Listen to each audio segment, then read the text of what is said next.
Daryl Ruiter, beat reporter for 92.3 The Fan, talking about the 2026 NFL draft class and what he thinks the Browns' strategy just might be.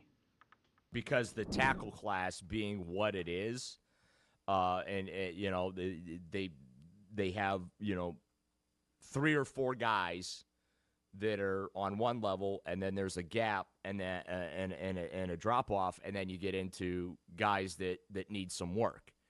And so for me, I don't want the guys that need the work. Mm-hmm. I want the guys that are ready to go from day one. So that's what would stop me.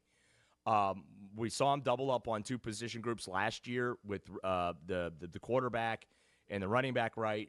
Shedeur Sanders, Dylan Gabriel, Quinshon Judkins, and Dylan Sampson. I think this year, and I talked about this yesterday on my show, I think there's a real possibility they double dip again. Now, I don't know that they do it in the same round, but I think 2 wide receivers and 2 offensive linemen are going to be part of those 9 selections that the Browns make. Also, too, I could see offensive lineman, your left tackle with your first selection, wherever that ends up, and then you go back-to-back with your receivers, at 24, and then your second-round pick, which right now is number 39.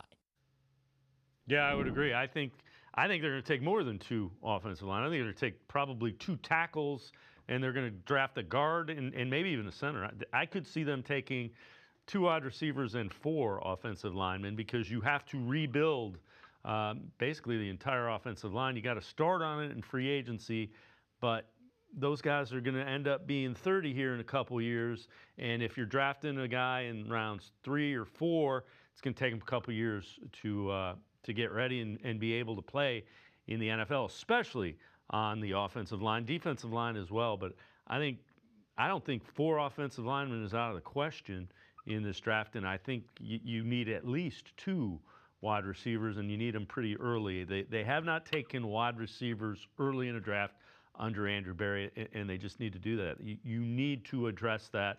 A wide receiver on the outside creates space for Jerry Jeudy and Harold Fannin and makes them better.